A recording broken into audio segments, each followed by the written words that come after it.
Bonsoir les amis, ravi de vous retrouver. Ce soir nous accueillons Monsieur Antoine Primerose. Bonsoir. Bonsoir. Vous êtes en charge du patrimoine à l'Université de Guyane, vous êtes directeur de l'ESP et vous êtes candidat pour l'élection historique du premier président élu à l'Université de Guyane. C'est bien cela? C'est bien cela, oui. Quelles compétences selon vous faut-il pour présider l'Université de Guyane?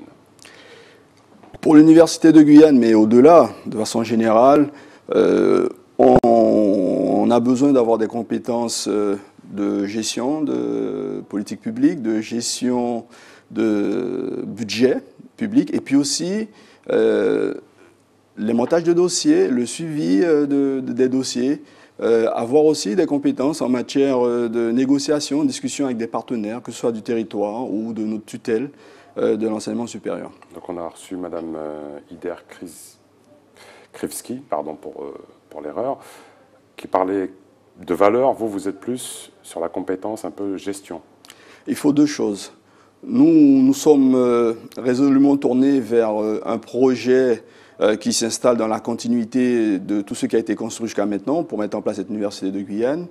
Notre projet, c'est autour d'une équipe, moi-même, des collègues qui s'engagent, des collègues qui ont fait leurs preuves, qui sont expérimentés, des collègues qui ont porté des dossiers transversaux, les relations internationales, la culture, la formation. Et c'est tout cet ensemble de collègues qui m'accompagnent. Et notre projet aussi s'inscrit dans les valeurs fondatrices de notre université qui sont inscrites dans nos statuts. Les valeurs fondatrices que sont la collégialité, que sont la transparence et le respect des instances élues démocratiquement. Quelle action vous avez portée depuis la création de l'université? Depuis la création de l'université, j'ai d'emblée accepté d'accompagner Richard Lagagné, qu'il faut prendre le temps de saluer, et tout le travail qu'il a mené ces 3 dernières années. Vous n'êtes pas satisfait de son départ, comme un peu madame, votre concurrente, on va dire? Je ne sais pas si elle est satisfaite ou pas. En tout cas, je pense que Richard Lagagné a fait du bon travail, il faut le saluer. Donc là, j'ai l'occasion, je le fais. Et toute la communauté universitaire, dans son ensemble, est très satisfaite de ce travail.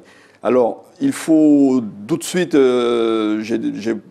il m'a demandé de l'accompagner sur les questions de stratégie immobilière. Donc là, nous avons de nouveaux projets qui vont voir le jour très rapidement. Un bâtiment recherche et centre de ressources pour les travaux pratiques. Un bâtiment pour l'administration générale. L'extension de l'unité de Kourou. C'est pas moins de 16 millions d'euros qui vont être investis pour les constructions. On a des projets qui vont démarrer d'ici la fin de l'année civile. Qu'est-ce que j'ai aussi porté durant ces quelques années de la création de l'Université de Guyane? C'est la mise en place aussi de l'ESP de la Guyane. Je rappelle qu'il y a eu... l'ESP, pour nos téléspectateurs. L'ESP, c'est l'École supérieure du professorat d'éducation. C'est une école qui a été créée sur la base des ex-UFM, suite à la loi de refondation de l'École de la République de 2013. Donc il a fallu mettre en place cette ESP, le remettre en ordre de marche, parce qu'on était dans une situation aussi conflictuelle, bloquée. Et donc là, je suis très content parce que nous avons pendant 1 an travaillé sur notre dossier d'accréditation pour cette ESP. Et là, nous avons un dossier qui a été validé par le ministère et le Conseil national d'enseignement supérieur et de la recherche, donc qui nous donne un cadre pour les 5 ans à venir pour notre offre de formation, notre projet de développement. Et justement, l'ESP a fait l'objet d'une évaluation dans le cadre du processus de contractualisation. Quelles leçons en tirez-vous pour l'avenir? La leçon que j'en tire, je vais vous dire, quand vous êtes devant le Conseil national d'enseignement supérieur de la recherche et que ce conseil vous dit, on a reçu plein de directeurs de l'ESP, on a l'impression que les unes et les autres se ressemblent. Mais vous nous avez surpris parce que vous avez un projet innovant, un projet bien ancré sur notre territoire, qui fait vraiment le point, le bilan des besoins et qui est porteur d'innovation pour l'avenir. Nous avons des sujets intéressants qu'on traite à l'ESP. La question des professeurs qu'on souhaite former, locuteurs des langues bushinengue ou des langues amérindiennes.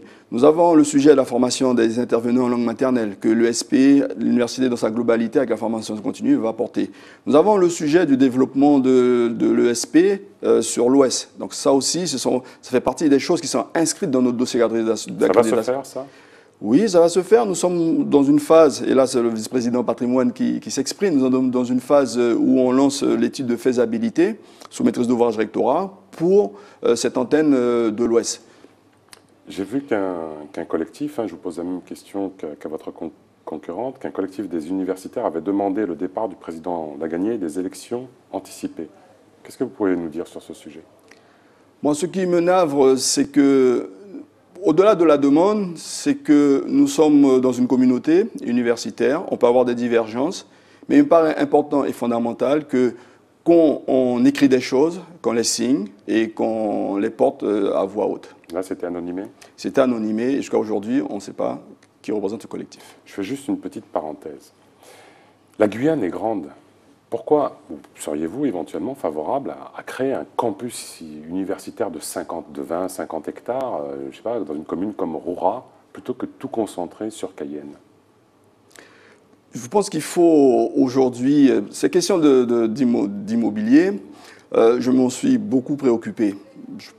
Peut-être que tout le monde ne se souvient pas, mais dans les années 2000, j'ai été porteur du projet de développement, au cœur de ce projet de développement du campus de Troubiran, accompagné par les élus de l'époque. On a passé plusieurs recteurs, plusieurs préfets sur ce projet. Et je sais que la question fondamentale, c'est au-delà de l'infrastructure, il faut penser aux étudiants, aux jeunes qui vont fréquenter ce campus, qui soient proches de la ville, qui puissent accéder aux facilités de la ville. Ce sont des jeunes, ils ont besoin de sortir, ils ont besoin d'aller au cinéma, etc. Inscrit dans le tissu urbain. Il faut qu'ils soient inscrits dans le tissu urbain, en tout cas, ou périurbain, proche. Une des cartes maîtresses de votre concurrente, c'est son habilitation à diriger des recherches. Pour vous, votre sentiment? Mon sentiment est très simple là-dessus. Vous savez, moi, j'ai fait une carrière d'universitaire très simple. J'ai eu un doctorat, j'ai été à TER tout de suite à l'Université de Guyane dès les années 92. J'ai été au cœur de pas mal de projets. Donc, on a eu une première phase, et là, il faut saluer la mémoire, par exemple, d'Élie Castor, qui a été celui qui a eu cette lumière pour développer notre enseignement supérieur en Guyane dans les années 90 avec la faculté de technologie. J'ai été au cœur des premières filières. J'ai eu un engagement, ça fait à peu près 25 ans que je suis engagé dans des responsabilités collectives au profit de toute notre communauté universitaire et pour porter des projets qui vraiment touchent et portent à notre jeunesse pour de façon à pouvoir les accueillir dans de meilleures conditions. Et ça a été mon engagement aussi dans les années 2000 avec le GIPUG pour créer le campus de Troubiran. C'est vrai que quand on cumule toutes ces activités, on n'a pas vraiment beaucoup de temps pour faire la recherche, pour passer son HDR, mais à côté de ça, c'est beaucoup de belles choses qu'on réalise pour notre jeunesse. On n'est pas sur le registre de... On a sa carrière personnelle qui en prend un coup, ça c'est clair, mais c'est du sacrifice pour le pays, c'est un engagement, pour moi c'est aussi une forme de militantisme. Ce sera le mot de la fin, le choix du pragmatisme. Merci beaucoup, Monsieur Primrose, d'avoir participé à cette émission. Les amis, ne vous précipitez pas à l'université, les élections se font en interne, mais ATV fidèle à sa mission, vous informer de tout ce qui se passe sur le territoire. Chambered.